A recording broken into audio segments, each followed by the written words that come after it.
Hello, and welcome to the ASCO Daily News Podcast.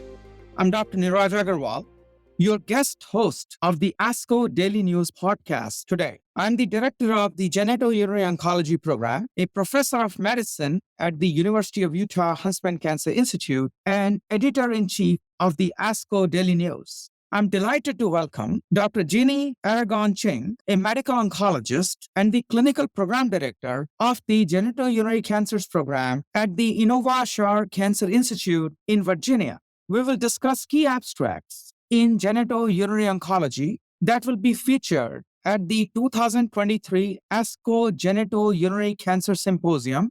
Our full disclosures are available in the show notes, and disclosures for all guests on the podcast can be found on our transcripts at the asco.org/podcasts. Jeanny, it is great to have you on the podcast today.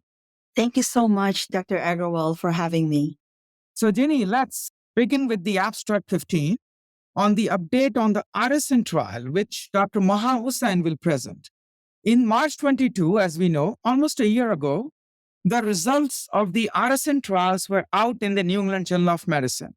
Darolutamide, which is a AR signaling inhibitor, plus androgen deprivation therapy, plus docetaxel chemotherapy, significantly reduced the risk of death by 32.5% versus placebo plus ADT plus docetaxel. The effect of triplet therapy, including darolutamide, on overall survival was consistent across pre-specified subgroups. However, survival outcomes by disease volume were not reported at the time. Can you please tell us about the abstract 15? Yeah, thank you so much, Neeraj. I would be happy to. So this new data is actually very crucial for all clinicians. The title of this abstract is Efficacy and Safety of Darolutamide in Combination with ADT and Docetaxel by Disease Volume and Disease Risk in the Phase 3 ARASENS study. So as a quick reminder, in this trial, patients were randomized 1:1 to the standard dose of darolutamide 600 milligrams twice daily or placebo with ADT and docetaxel in the metastatic hormone-sensitive prostate cancer setting. Now, remember too, high-volume disease was defined per the charted criteria, which is visceral metastases and or 4 or more bone lesions, of which at least 1 or more has to be beyond the vertebral column or pelvis. And high-risk disease was actually defined per the latitude criteria, which is any 2 or more of the following 3 factors. So that is Gleason score 8 or more, bone lesions that are 3 or more, and presence of measurable visceral metastases. So of all the 1,305 patients, 77% of them were actually classified as high-volume disease, and 70% of them had high-risk disease. So in both of these high-volume and low-volume disease patients, the triplet therapy, darolutamide, ADT, and docetaxel, actually improved overall survival, and hazard ratio was 0.69 and 0.68 respectively, compared to the placebo and ADT and docetaxel arm. So overall survival improvement was also significant in patients across all risks, high risk or low risk disease. So, Jeanny, this is great news. So the main message from this abstract for our audience is that triplet therapy of darolutamide plus docetaxel plus ADT is more efficacious than the doublet of ADT plus docetaxel chemotherapy, regardless of disease volume or risk status. One important caveat I would like to note is that triplet therapy with the darolutamide was not compared with the doublet therapy of ADT plus darolutamide or any androgen receptor signaling inhibitor such as abiraterone or apalutamide or enzalutamide, all of which have shown benefit consistently regardless of volume status. And in the case of abiraterone, also in the context of high-risk disease setting, as we saw in the Latitude trial. Absolutely, I agree with that, Neeraj. Those are important points to consider. Now, moving on to a different setting in prostate cancer across the disease continuum, let's discuss the abstract 18 titled Rucaparib for Metastatic Castrate-Resistant Prostate Cancer. This is TRITON3, Interim Overall Survival and Efficacy of Rucaparib versus docetaxel or second-generation androgen pathway inhibitor therapy, which will provide us with some additional data regarding overall survival. Neeraj, based on this new abstract, can you tell us more about TRITON3, which will be presented by Dr. Ellen Bryce and colleagues from the Mayo Clinic, Arizona? Of course. So TRITON3 is a randomized multicenter open-label phase 3 trial where rucaparib was compared with the physician choice of docetaxel chemotherapy or abiraterone or enzalutamide in those patients who had not received chemotherapy in the metastatic castrate-resistant prostate cancer setting, and they had to be progressing on a prior androgen receptor signaling inhibitor in any setting prior. So they just had to have disease progression either in hormone-sensitive setting or CRPC setting on one of the AR inhibitors, and they had to have a BRCA1, BRCA2, or ATM alteration. So in this context, these patients were randomized to rucaparib versus physician choice of agent, which could again be docetaxel chemotherapy, abiraterone, or enzalutamide. So OS maturity is 54% in BRCA group and 59% in the intention to treat population. In BRCA1 and BRCA2 population, radiographic PFS, which was the primary endpoint, was 11.2 months in rucaparib group and 6.4 months in the physician choice arm. In the intention to treat population, where you include all patients, BRCA plus ATM patient, ATM positive patients, radiographic PFS was 10 months almost versus 6.4 months with standard of care. And both were statistically significant as well as clinically meaningful improvement in the radiographic progression-free survival with rucaparib over physician choice of either docetaxel or enzalutamide or abiraterone. I would like to note that most frequent toxicity, which we see with this group of agent, is most frequent grade 3 or more toxicity was anemia, which was present in approximately 24% patients treated with rucaparib. Yeah, this is a really exciting update, Neeraj. What do you think is the key takeaway from this abstract? So key takeaway is that TRITON3 trial meets its primary endpoint, and rucaparib significantly improves radiographic progression-free survival in BRCA mutation-positive patients or BRCA ATM-positive patients.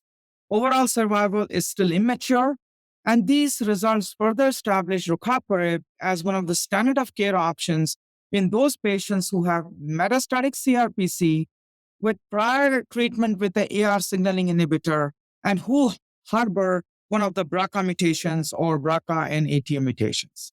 So, Jeannie, before moving on to the renal cell carcinoma section in this podcast, there's an abstract in prostate cancer talking about correlation between the source of funding and disparities among patients with advanced prostate cancer. So I'm referring to that abstract 40 titled Source of Funding and Enrollment Disparity in Prostate Cancer Clinical Trials. So I thought that was an interesting abstract. Could you please tell us more about this abstract? Absolutely, Neeraj. So in abstract 40, Dr. Riaz and Dr. Bryce and colleagues actually looked at phase 2 and 3 clinical trials that involve prostate cancer patients that reported on patients with age by 65 years. And they got the data from the Medline and Embassy databases. So trials recruiting from the US, from the United States, were considered eligible for analysis by race and ethnicity. So in terms of race and ethnic enrollment, they found that Black patients were significantly underrepresented in the industry's funded trials. So notably, no significant disparity was observed in US government-funded trials, but Hispanics were also significantly underrepresented in industry-funded clinical trials. However, no significant disparity was seen in terms of older adults overall, and by funding sources. So remarkably, Black patients' representation in industry-funded prostate cancer trials have actually decreased over the last 3 decades. That's concerning. So, what is your key takeaway from this trial, Jeanny?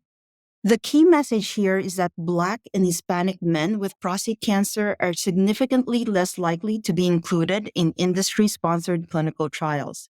A bigger concern is that Black patients' representation actually continues to decline over time. So these results warrant a really more proactive role by regulatory bodies to ensure that a proportional representation of minorities in the industry trials, which in turn will make these results more applicable to a wider entire population of men with prostate cancer. Thanks, Jenny. So let's move on to renal cell carcinoma. I saw that innovative research correlating the efficacy of immune checkpoint inhibitors with time of the day these checkpoint inhibitors were administered. So interestingly, there were two studies from two different groups of investigators showing very similar results. Please tell us about this innovative research correlating outcomes with immune checkpoint inhibitors with the time of the day these medicines or these drugs were infused into the patients. Absolutely, Neeraj. So I think they're very exciting and interesting. So there's actually two abstracts. So abstract 681 and 678, which we, of course, can discuss separately. So let's probably start first with abstract 678. Neeraj, do you want to explain to us further about that abstract? Yes, one our center participated in that abstract, which was led by Dr. Nazli Disman from Yale University. So let me tell you about this first, and then we can discuss the next abstract. So Dr. Disman and colleagues have examined the relationship between the time of the administration of immune checkpoint inhibitor, or ICIs as we call them, during the time of the day and outcomes in patients with metastatic renal cell carcinoma. So I'd like to point out that previously Dr. Kian and colleagues reported an association between the time of day of immunotherapy infusion and survival outcomes in patients with metastatic melanoma. In this study, Dr. Disman and colleagues, and which included our center also, patients with metastatic RCC who received nivolumab with or without ipilimumab were included. So these patients are all received either nivolumab alone or without ipilimumab.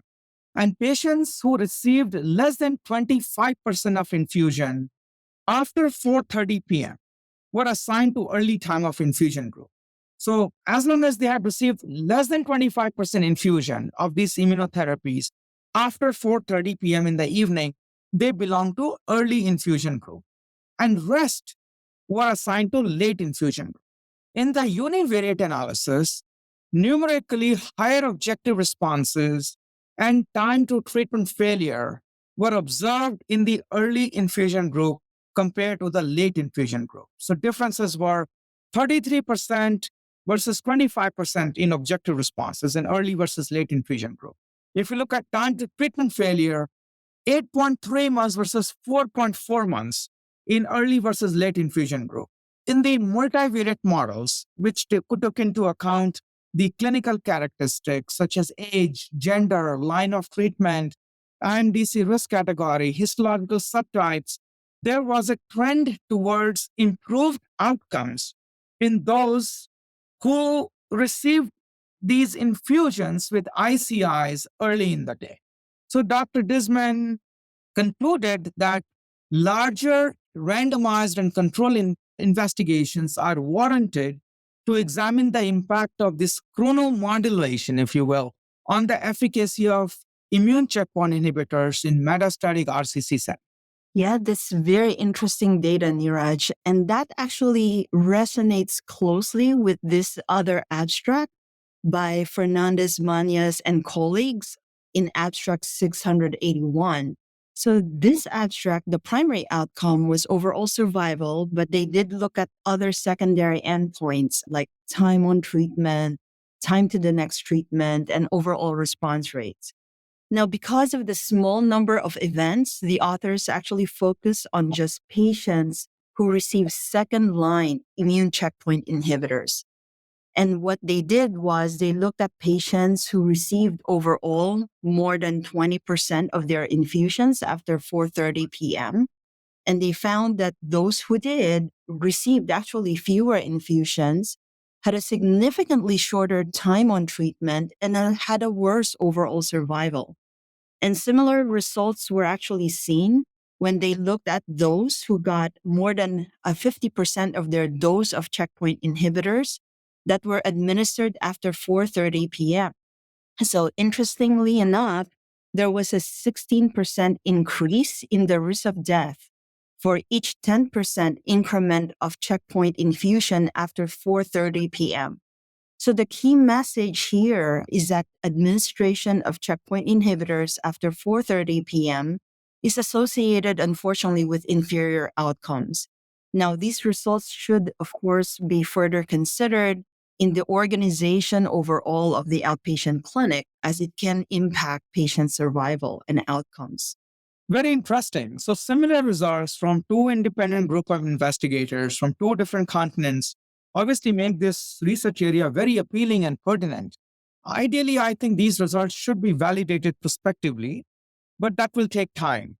But investigators who have already led multiple phase 3 trials should explore validating these results in large phase 3 trials, which have already been reported and where the data on the timing of infusion is available.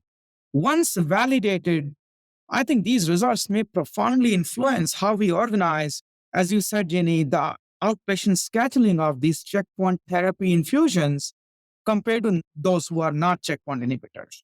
I think this is going to have the very interesting data overall, no doubt.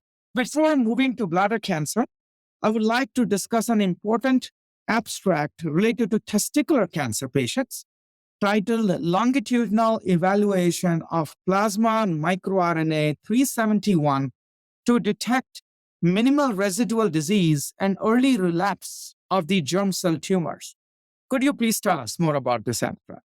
Yeah, absolutely, Neeraj. So this is a very interesting up-and-coming abstract. It's number 407, which will be presented by Dr. Lucia Nappi and colleagues. In this study, clinical patients with stage 1 germ cell tumor with available plasma samples after they underwent radical orchiectomy were all included. So they looked at sensitivity, specificity, negative, positive predictive values, and area under the curve in predicting tumor recurrence. And they evaluated the microRNA 371. I'll just call it and truncate it as MIR371. And compared the same operating characteristics of current gold standard diagnostic tests. Relapse-free survival was correlated to post-orchiectomy MIR371 status, which could be either positive or negative. So at a median follow-up of 41 months, 101 patients with clinical stage 1 germ cell tumor were included. About 35% of them experienced a disease relapse during that time of follow-up. Now, what they found was MIR371 was positive in about 63% of the relapse patients, and the MIR371 positivity preceded clinically evident disease by a median of about 3 months.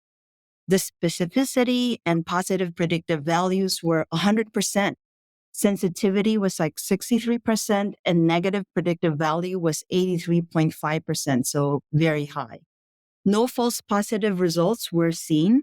And also, the authors reported that the recurrence-free survival of the patients who had positive post-orchiectomy MIR371 was significantly shorter compared to those patients who had a negative biomarker for the MIR371. So they concluded that the MIR371 sensitivity correlated with the tumor burden, time between tumor relapse, the microRNA testing, and histology. It was notably a little bit more sensitive in non-seminomas compared to those who had seminoma. Interesting findings indeed. So, Jeanny, what is the take-home message from this abstract? Yeah, so I think the key takeaway is that microRNA 371 seems to be a good test, like a biomarker for predicting disease relapse in patients with early stage germ cell tumor. So additionally, its high specificity and positive predictive value in predicting relapse could really be used and utilized to guide adjuvant therapy selection and decisions after orchiectomy. Further validation in other studies, such as SWOG 1823, are currently ongoing or planned to validate its clinical utility. So, Neeraj, moving on to bladder cancer, the last abstract I'd like to mention before we wrap up the podcast is abstract number 563, titled Utility of ctDNA in Predicting Outcome and Pathological Complete Response in Patients with Bladder Cancer as a Guide for Selective Bladder Preservation Strategies. Neeraj, can you tell us more about this abstract? Sure. So this study was led by Dr. Lars Durstjot. He and colleagues evaluated the prognostic value of circulating tumor DNA, or ctDNA, in predicting recurrence in a cohort of 68 patients with muscle-invasive bladder cancer who received neoadjuvant chemotherapy prior to cystectomy. So ctDNA was analyzed 2 times at baseline before neoadjuvant chemotherapy and then before surgery or before cystectomy. So patients had ctDNA assessed before neoadjuvant chemotherapy and then before cystectomy after completion of neoadjuvant chemotherapy. At baseline of the 64 patients, around 60% patients tested ctDNA negative and 40% were positive for ctDNA. So of those patients who were ctDNA negative, 84% patients achieved pathologic complete response, while in those who tested ctDNA positive, only 35% achieved a pathologic complete response after surgery.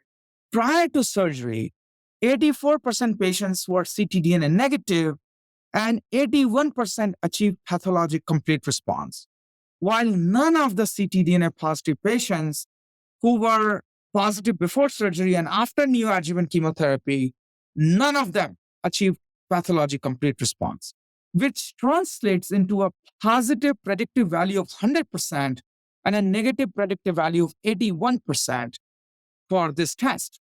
So based on both ctDNA time points, the probability of ctDNA negative patients to achieve a pathologic complete response was significantly higher than ctDNA positive patients. At a median follow-up of 59 months, ctDNA positive patients without pathologic complete response demonstrated significantly poor recurrence-free survival and overall survival compared to those who were ctDNA negative. So I want to repeat, at a longer follow-up, which Dr. Durstjot will be presenting, ctDNA positive patients without pathologic complete response had significantly lower recurrence-free survival and overall survival compared to ctDNA negative patients. Furthermore, ctDNA status at baseline, which is before neoadjuvant chemotherapy and before cystectomy, was a better predictor of recurrence-free survival compared to pathologic complete response, which is a remarkable finding here, although it's a smaller data set. Agree completely, Neeraj. So I think the importance here too is upon prospective validation in larger data sets, we will find that a negative ctDNA test would help in identifying patients, right, who can benefit more from bladder sparing strategies. Neeraj, any final thoughts before we wrap up the podcast today? Before I share my final thoughts, Jeanny, I would like to thank you for joining us and sharing your insights. Always, I find them very valuable. So thank you so much for taking the time. So I'd like to wrap up the podcast by saying we are seeing an explosion in the development of novel therapeutic approaches for our patients with genitourinary cancers.